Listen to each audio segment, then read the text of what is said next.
A paz do Senhor, meus queridos. Estamos de volta mais uma vez em nosso canal Ensinador Cristão EBD. Quero convidar você para dar o seu like. E se você ainda não é inscrito em nosso canal, inscreva-se. Ative também o sininho de notificações para receber as nossas dinâmicas a cada semana, tá bom? Hoje eu quero trazer para vocês uma dinâmica tratando sobre a questão do julgamento. Como o julgamento nosso deve ser justo e imparcial. E o objetivo dessa dinâmica é justamente ensinar aos nossos alunos a importância de um líder julgar os seus liderados de maneira justa e imparcial, promovendo a confiança, a harmonia no ambiente onde ele está liderando. E o que é que você vai precisar para esta dinâmica? Várias folhas de papel em branco, canetas ou lápis, folhas de papel grande, né? Papel 40 ou cartolina, ou pode ser um quadro branco ou um quadro de giz. Você vai precisar também de marcadores e vai precisar também de 3 histórias preparadas de forma antecipada. Eu já preparei essas histórias e vou deixar logo abaixo na descrição do vídeo para que vocês possam usar em sala de aula. Caso vocês não gostem, pode usar outras que vocês desejarem. Pode ser histórias fictícias, como a que eu criei, tá? Ou pode ser histórias reais também, certo? Então você vai começar essa dinâmica explicando aos seus alunos sobre a importância de um líder agir com justiça e imparcialidade em cada uma de suas ações ou das suas decisões que devem ser tomadas. E aí você vai discutir também como essa atitude pode afetar a confiança e a motivação e o relacionamento dentro de uma equipe na igreja que alguém esteja trabalhando. E aí você pode iniciar uma discussão em grupo sobre as situações que os alunos já se sentiram injustiçados ou viram alguém sendo tratado de forma desigual ou injusta. Aí você pode pedir exemplos relacionados a situações de liderança, se possível, né? E isso ajuda a contextualizar a importância do tema. Você irá distribuir folha de papel em branco, caneta ou então lápis, né, para os alunos de forma individual. E aí você vai pedir que eles reflitam sobre a importância do líder agir com justiça e imparcialidade. Eles podem escrever uma reflexão curta, um compromisso que deveria ser assumido, ou um pensamento sobre como aplicar essa lição em suas vidas. Logo após, solicite que alguns voluntários compartilhem algumas reflexões que foram feitas ali por eles. Depois você vai dividir a turma em 3 pequenos grupos, e aí você vai dar a cada grupo uma história fictícia relacionada a uma situação de liderança. Eu vou colocar aqui 3 exemplos, tá? Mas vocês podem usar outros que vocês queiram usar. A primeira história é um membro de uma congregação, de uma igreja, procura aconselhamento de um líder da igreja em um momento de crise pessoal. No entanto, o líder, ele demonstra favoritismo ao oferecer conselhos mais detalhados, compassivos a certos membros, enquanto trata outros de forma negligente ou insensível, com base apenas em denúncias pessoais. Essa é a primeira história.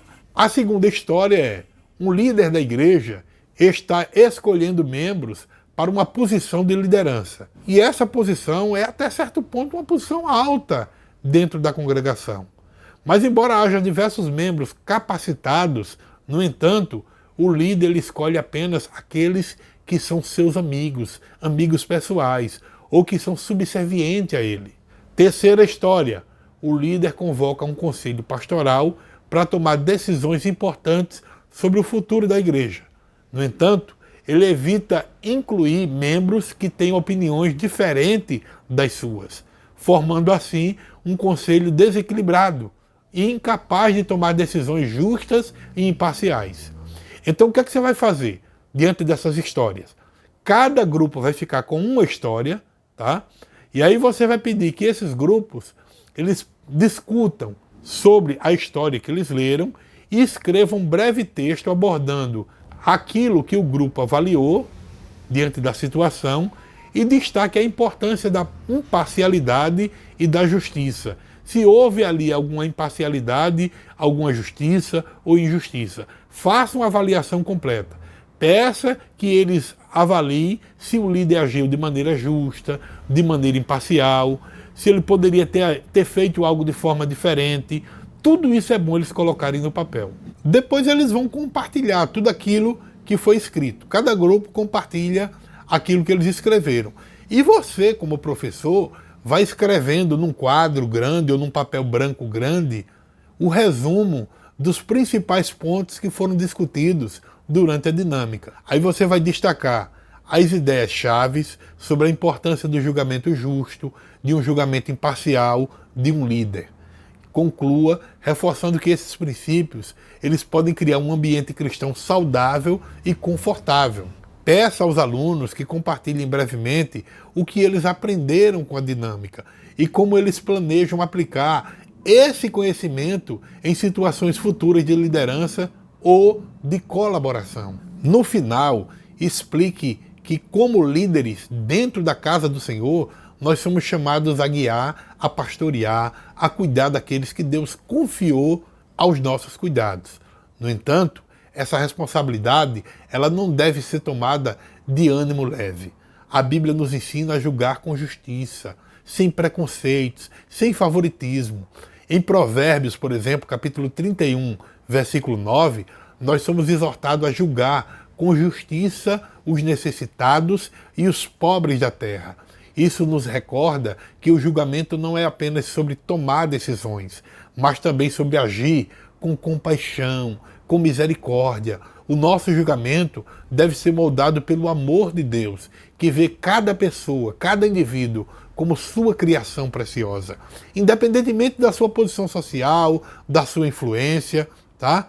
Tiago, por exemplo, no capítulo 2, os versículos de 1 a 4, ele nos adverte contra o favoritismo e a parcialidade. O texto nos lembra que, como líderes cristãos, não devemos mostrar preferências aos ricos e aos influentes, enquanto negligenciamos os menos afortunados. Assim como Deus, ele não faz acepção de pessoas, nós devemos tratar todos os nossos liderados com igualdade, com gentileza e também com respeito. Jesus também nos ensinou sobre o julgamento justo em Mateus capítulo 7, versículo do 1 ao 5. Ele nos instrui a retirar a trave dos nossos próprios olhos, antes de apontar o cisco do olho do nosso irmão. Isso nos mostra que a introspecção e a humildade são essenciais para um julgamento adequado. Antes de corrigirmos ou avaliarmos os nossos subordinados, nós devemos examinar os nossos próprios corações, as nossas motivações. Ao enxergarmos a liderança cristã, nós devemos nos lembrar do exemplo supremo de Jesus. Ele não mostrou parcialidade, mas amou a todos incondicionalmente. Ele confrontou os pecados, sim, confrontou, mas também ofereceu perdão e restauração. Nós devemos seguir o seu exemplo, lidando com os nossos culpados de maneira justa, amorosa e imparcial. Que a oração de Davi, no Salmo 26, versículo do 1 ao 3, seja o nosso desejo. Julga-me, ó Senhor, pois eu tenho andado na minha sinceridade. Tenho confiado também no Senhor. Não vacilarei. Examina-me, Senhor, e prova-me, esquadrinha o meu coração e a minha mente. Que possamos, irmãos, buscar continuamente a orientação de Deus para julgar com justiça e imparcialidade, lembrando-nos de que um líder cristão reflete o caráter do próprio Deus. Que Deus abençoe, em nome de Jesus.